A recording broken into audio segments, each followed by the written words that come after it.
In 1997, Richard Carlson published a book with a title that's become a cliche, Don't Sweat the Small Stuff.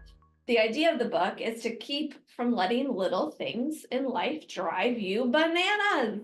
I remember buying it from my mom and she read it, she liked it. I would remind her all the time, don't sweat the small stuff. I have to admit though, I've never read it. Sorry. But you say it to me all the time. Do I? I don't know. And and now, even though he didn't publish the book until with this title until 2019, another guy back in the 1990s was developing this idea. His name is David Bach, and he coined this title of his book that he has later on. He coined the idea, though, back then, the latte factor. The latte factor is based on the simple idea that all you need to do to finish rich is to look at the small things you spend your money on every day and see where you could spend less and save or invest more. Don't buy that latte, for example, or start packing your lunch instead of eating out. Cut expenses. You'll get rich by investing instead. It was what David Bach was trying to put out there. So which is it? Don't sweat the small stuff or sweat the small stuff? Because that can make you rich, right? Is it penny wise, pound foolish? Or is it take care of the pennies and the pounds will take care of themselves? Yeah, that is a hard thing to do. Right. So today we're going to jump into the thick of it and we're choosing a side. In a world where chaos seems to reign supreme, where uncertainty lurks around every corner, and financial markets are now more unpredictable than ever, there's one place you can turn to find clarity and control. Welcome to the Wealth Wisdom Financial Podcast.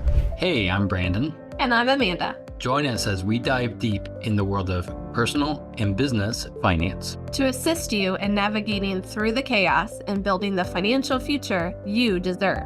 We believe when conventional financial thinking doesn't get you where you want to go, you need wealth wisdom. So if you're ready to take control of your financial destiny, tune in to the Wealth Wisdom Financial Podcast. Because in a chaotic world, your money shouldn't be.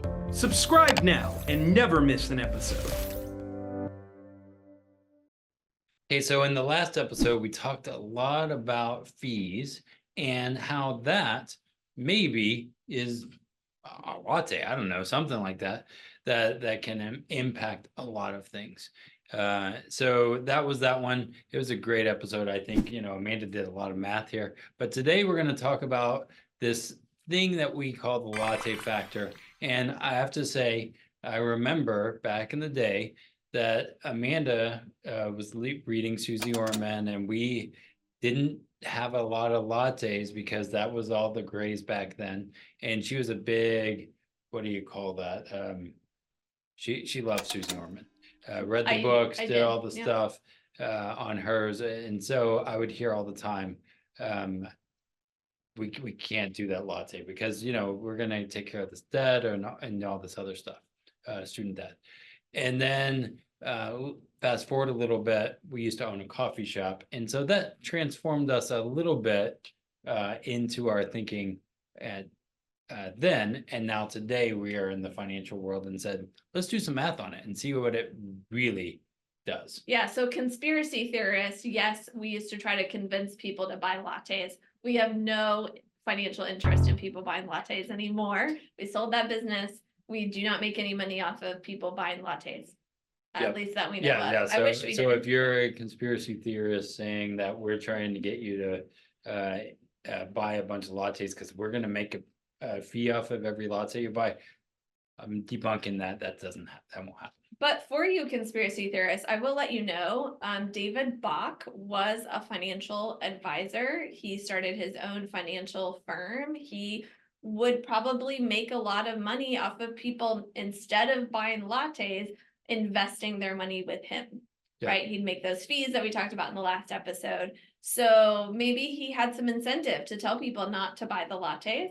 Whereas if you don't buy lattes, you can do 150 a week and blah, blah, blah. Yeah. And who knows? Whereas Richard Carlson was a therapist, an author, a motivational speaker. Yeah, he probably had some motivation to create something that people want to buy, right? Like in terms of the book, or to get him some more motivational speaking gigs by having a book, right? Great business strategy there. but he was first and foremost a therapist, right? And he would meet with people, help them to overcome stress and anxiety.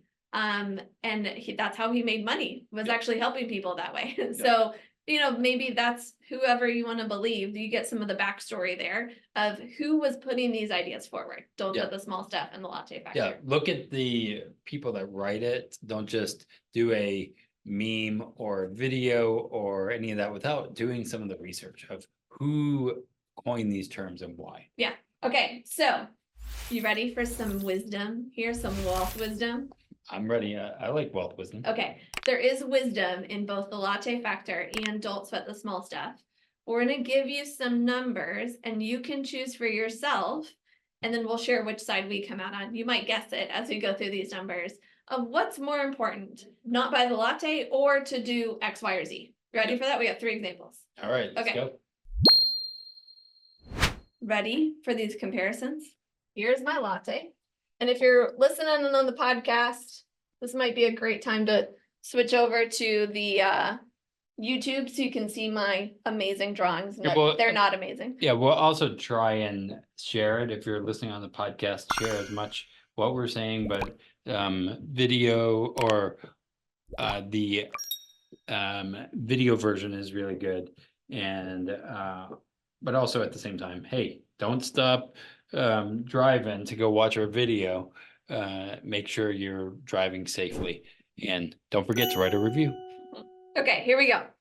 So this is close to home for us because when we were house hunting a little over 4 years ago, we were approved for, let's say, this isn't our real numbers, but let's say we were approved for 600,000 house mortgage, right? Close. We were pretty. I don't even remember.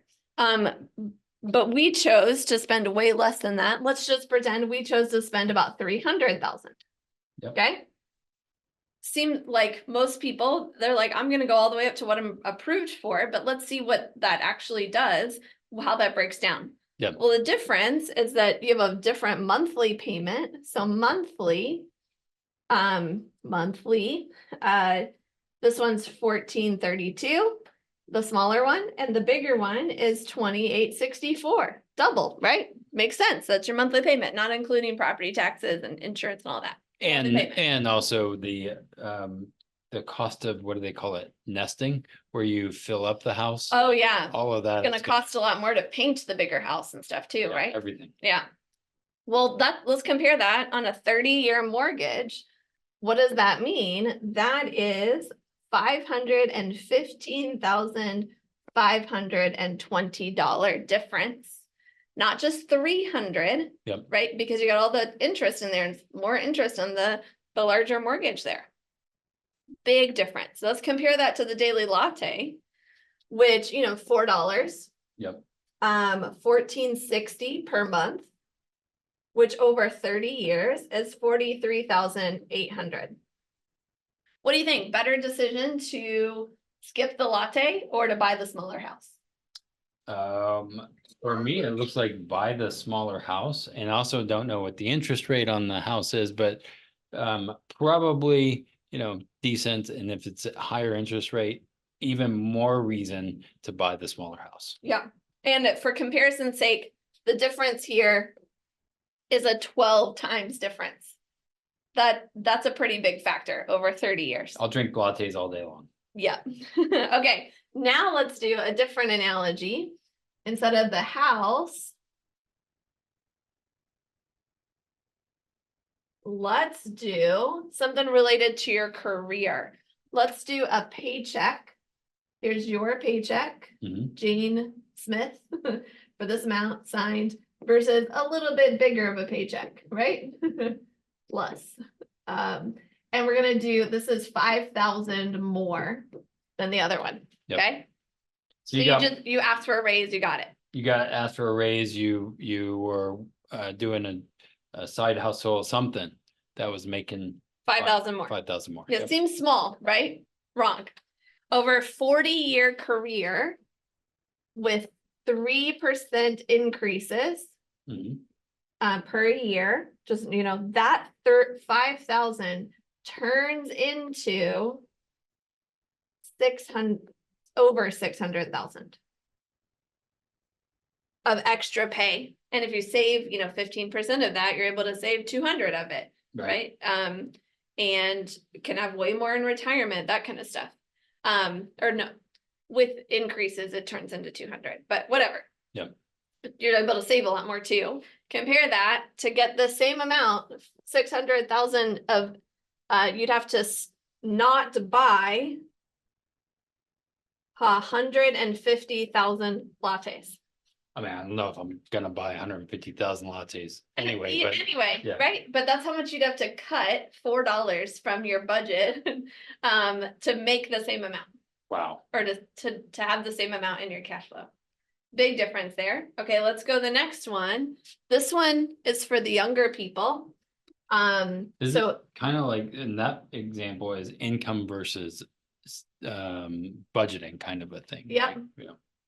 okay, this one you're gonna want to forward to any parents with kids, particularly kids in their teenage years, or maybe to some teenagers. Yeah. Feel free to forward this to them. Yep. And And we the can cost, say it, and then you don't Yeah. have to. the cost of the decision, the pre-decision. Yes. So this is about college. So we're gonna do a little state school here. We'll call it OH because we're in Ohio, right? Versus a private school. Okay. Let's say the in-state school costs $22,180 per year, Mhm. and the private school costs $50,770 per year. Now go get your grants and scholarships, all those things. Sometimes private schools have more of those available. So still apply to both, fill out the FAFSA for both, see what you get awarded. But if this was the decision you're making between 22,000 and 50,000, that's a big deal. And Yep. some people are actually paying more, right? Like one private Yep. school I know was 60,000 to go. And I hear this all the time where the parents or the kids like, I really want to go to this school, and the cost is way more on the private side, of course, than the local. And so just making sure you make the right decision.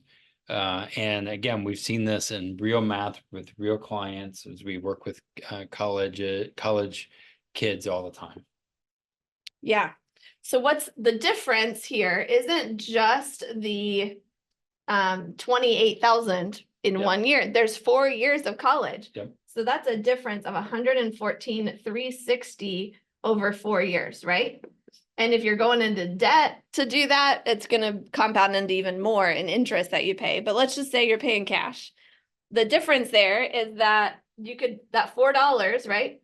That's 28,590 lattes. And what's the college student doing? Probably buying lattes anyway with Right. your money. Right. They're going to spend this and this Yeah. during college. And they're like, but I really want to go to the private school because my friends are going, and can I borrow your credit card? Yeah.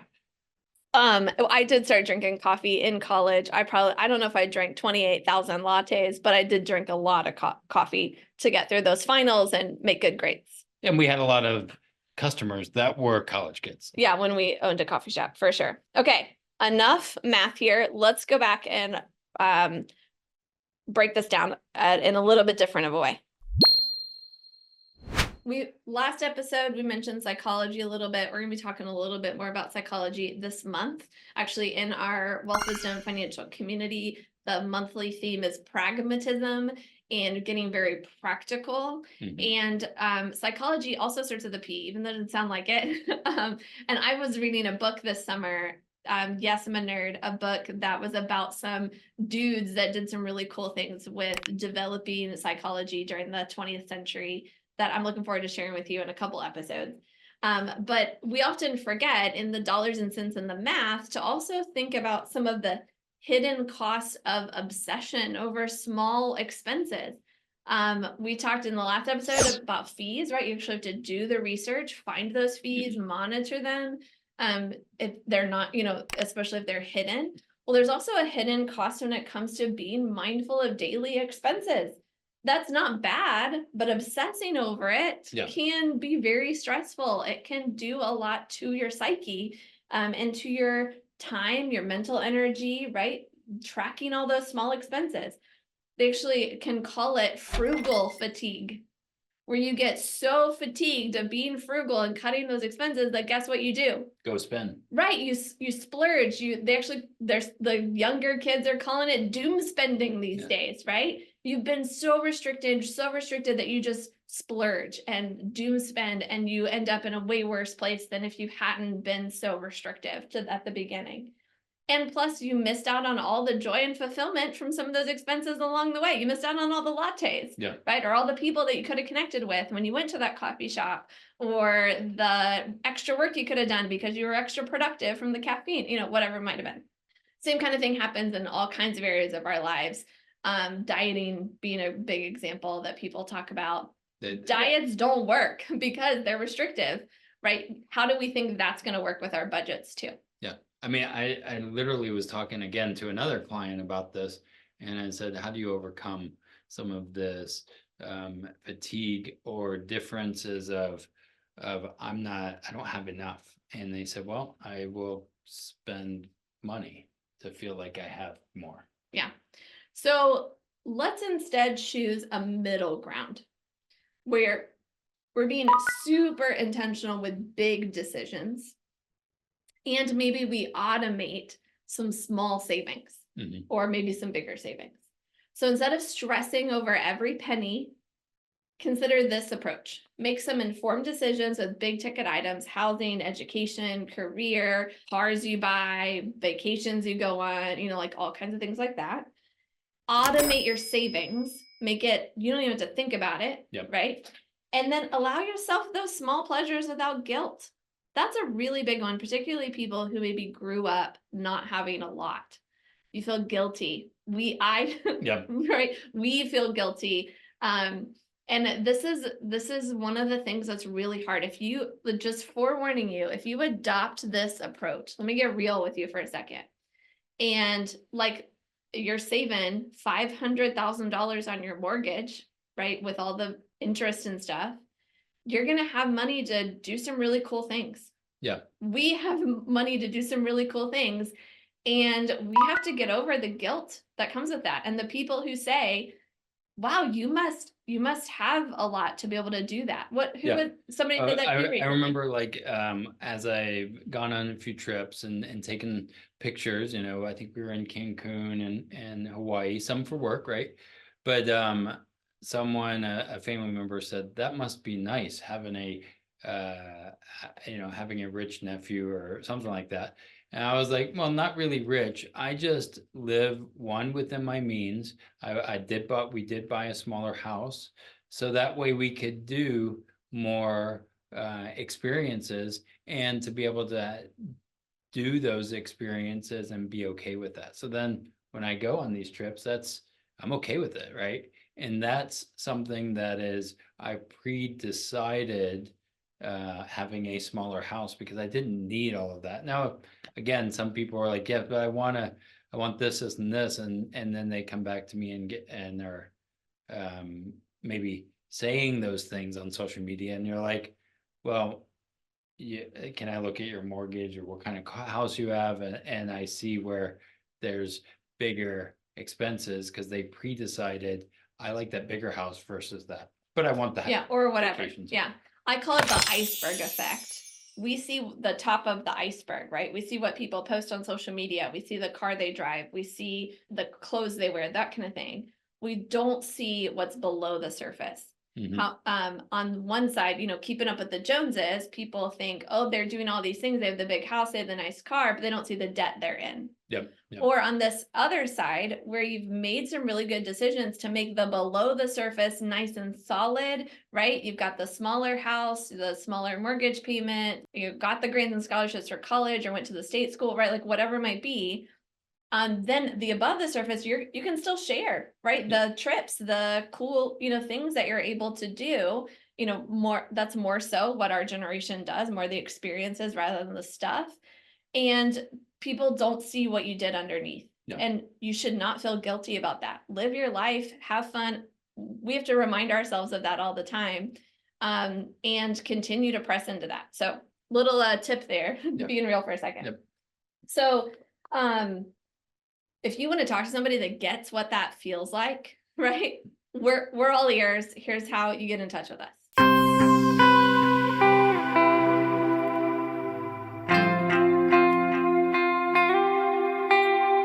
Ready to take the next step towards securing your financial future? Whether you're planning for retirement, saving for your dream home, or you just want to make your money work harder for you, the team at Wealth Wisdom Financial are ready to assist you. And now, it's easier than ever to see how we might give you a boost on your financial journey. Schedule a 15-minute discovery call with one of us today. And let's discuss your questions and your financial goals together.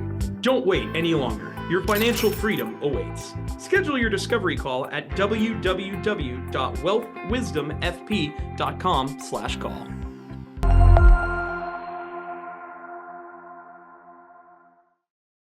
So to recap here, while the latte factor isn't wrong, it's just maybe not the most efficient path to financial freedom. And we're all about efficiency here, Right? Efficiency, control, safety. Yep. Yep. But by focusing on the big financial decisions and then automating your savings, you can build wealth without sacrificing your daily joys.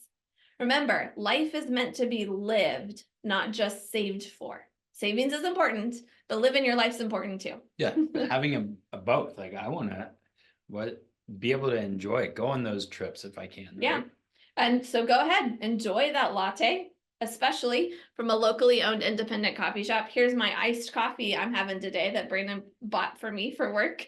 Knowing we were recording the podcast, I needed some beverage to make it lighter. And it's from a locally owned coffee shop, from coffee locally roasted, direct trade, right? Be very intentional, those kind of things. With what lattes you're buying even. Just make sure you're making smart choices on where you live, what you drive, making the most of your career, all those things. Those are the decisions that we believe truly shape your financial future. And of course, go back to the last episode for the decisions that shape your financial future related to where you save that money, where that automated savings goes, Yep. and the fees you're getting charged on it. Yep. So with all that, again, part of why we think this is so important is because you have to live your life and live it now, but also prepare for the future. And that's, again, why we wrote the book, 5 Smooth Stones. It helps you make that decision onto which way to go and, hey, be okay with spending on lattes and doing those kind of things. So, and remember, the topics presented in this podcast are for general information only and not for the purpose of providing legal, accounting, or investment, or, coffee advice. On such matters, find somebody who knows your specific situation and enjoy that latte. And in the comments, if you can write your favorite beverage, coffee that you like, lattes, it doesn't have to be a latte or coffee. It could be, Red Bull number 5, whatever. I don't know, isn't it? Yeah, I don't know.